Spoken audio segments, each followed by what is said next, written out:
Hi everyone, I'm Shelly from There's No Place Like Home at redheadmom8.wordpress.com. Today I'm bringing you my third large family homeschool hack, read-alouds, and notebooking. I think when it comes to books, especially living books, people don't really take advantage of them to the extent that they really could, because I often hear of people say that it's great to use living books as a supplement to your curriculum.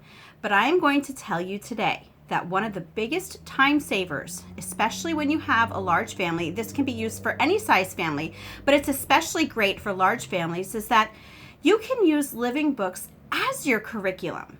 Because think about it. What do you remember from when you were in school? When I was in school, I hated history.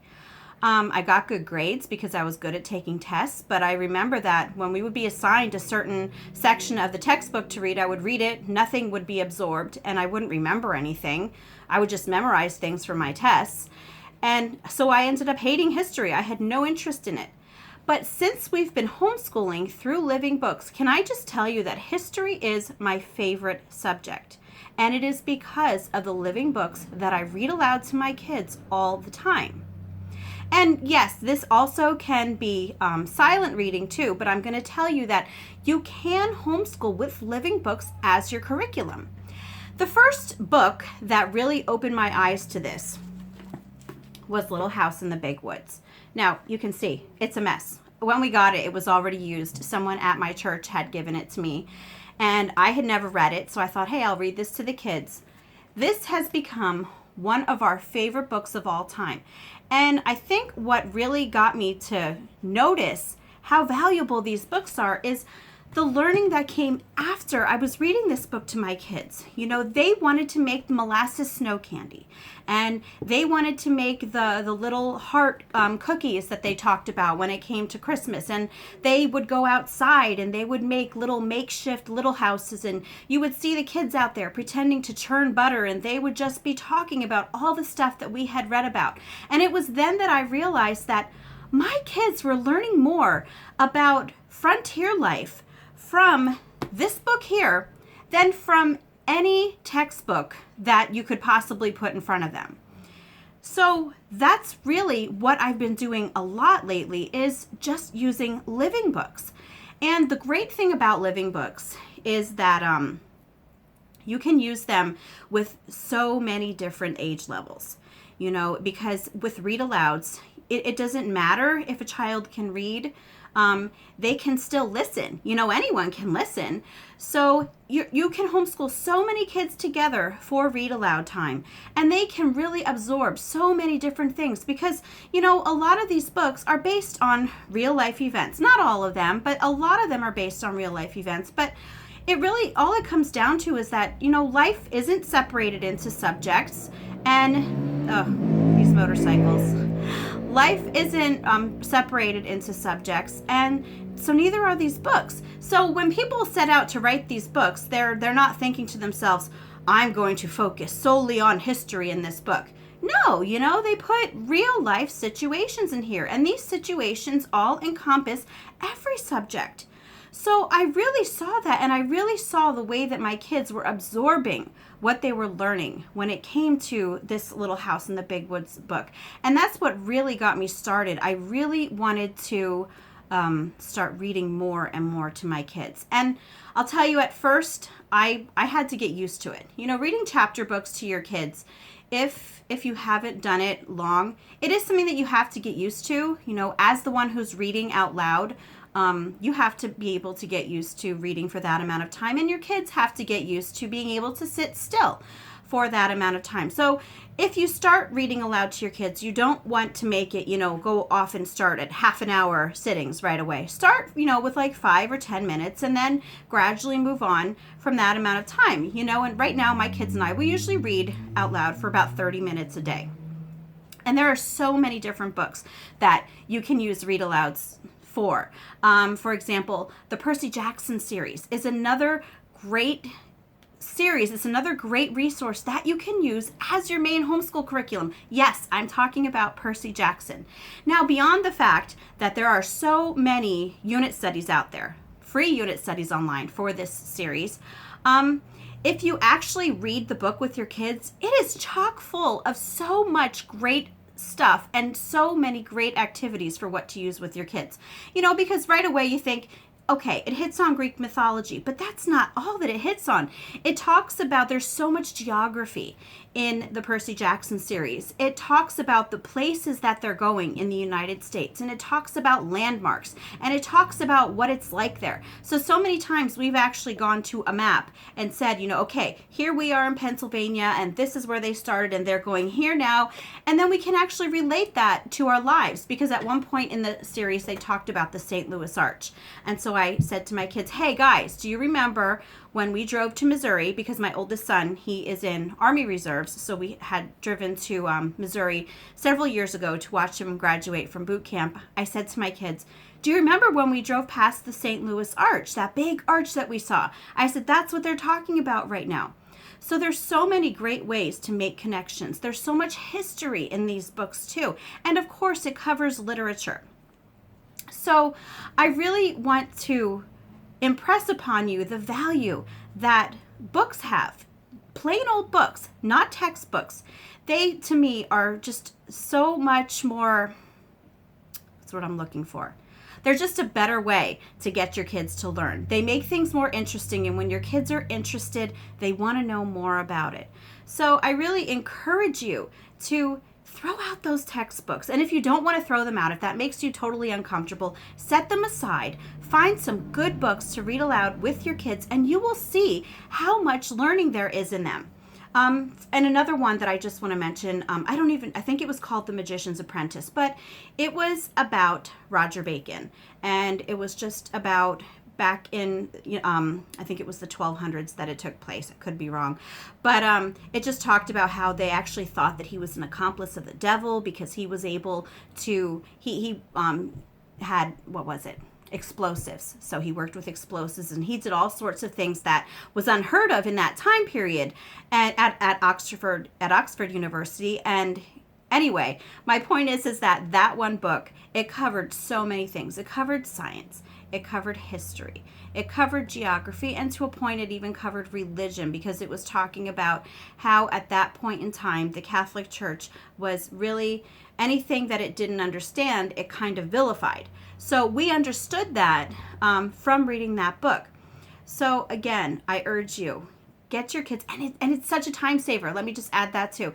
It saves so much time when you sit down, you read this book to your kids, say for 20 to 30 minutes. You cover all these subjects. You can have great discussions afterwards. Sometimes you might even find a good video to throw in to let them watch. Or like I did, you could take them to the map and show them, okay, this is where they are, this is where we are, and this is what you'd find along that route. But there are so many ways that you can incorporate things from what you're reading in these living books that you really don't need to use a textbook at all, if you ask me. Now, as resources, yes, I think that at some point in some historical fictions, it's important that you understand the real story. A lot of times they tell you behind the scenes fictional stories, and sometimes you might want to be able to tell your kids, okay, that is a story, and something similar to that might likely have happened, but these are the events that actually took place.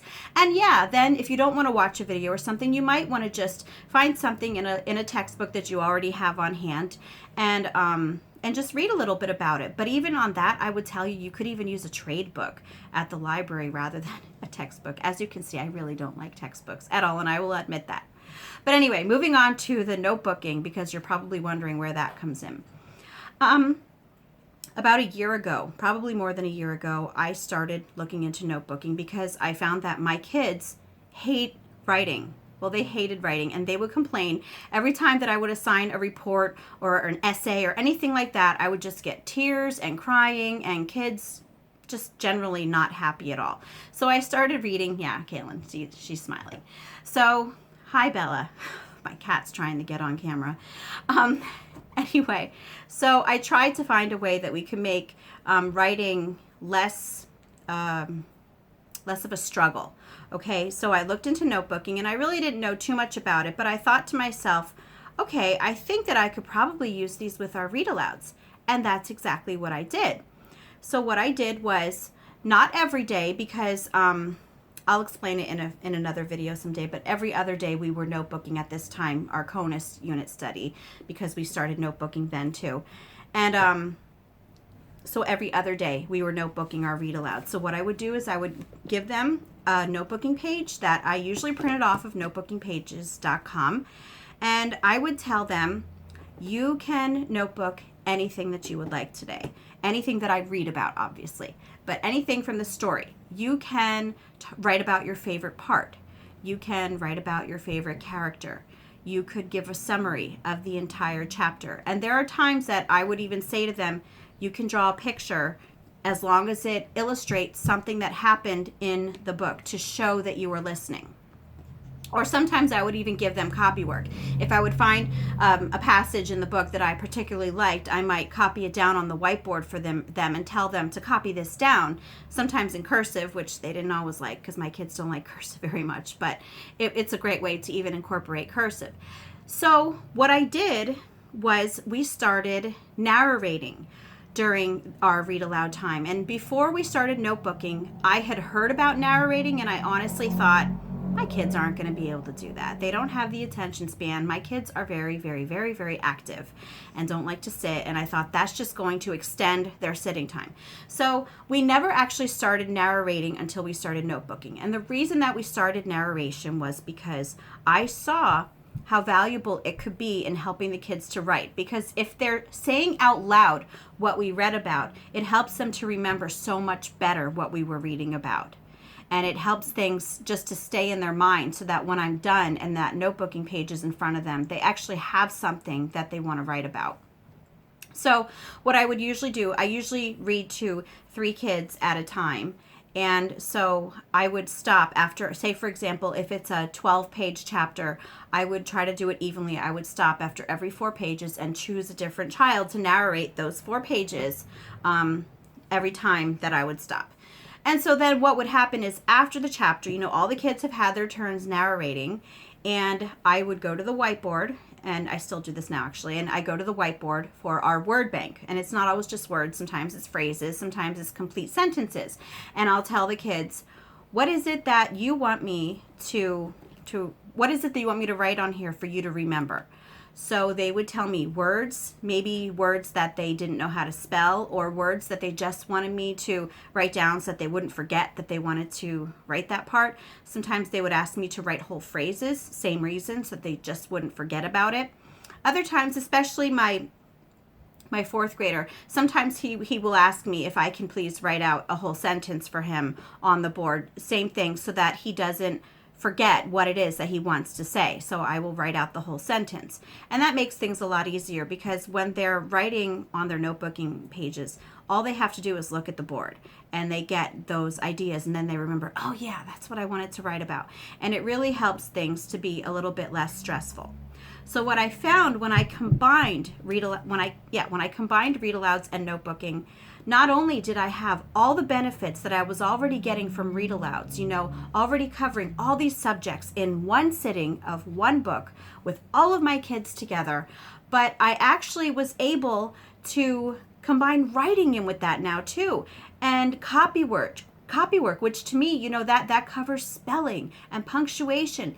So eventually I actually ended up, when we were doing just read-alouds, we were also doing spelling every day on top of the read-alouds, and also grammar.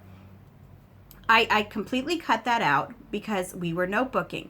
Because to me, I think that the notebooking and the copy work, it's such a more natural way for the kids to understand how to write, what to write about, how to punctuate. And it's just, notebooking has not added time. It has actually taken time away, because before my kids used to work one-on-one with me with, say, spelling and math, and now they only have to work one-on-one with me with math, because their notebooking pages incorporate all of those language arts skills that I want them to learn, all on just that one page. So it's a very natural way. And I just wanted to show you that another great thing about this is that if you decide to notebook along with your read-alouds. Now, I don't have all of them here, but we use 3-prong folders, and you will have so many little narratives of the books that you read with your kids. You know, you will have so many of them. We have stacks of these now.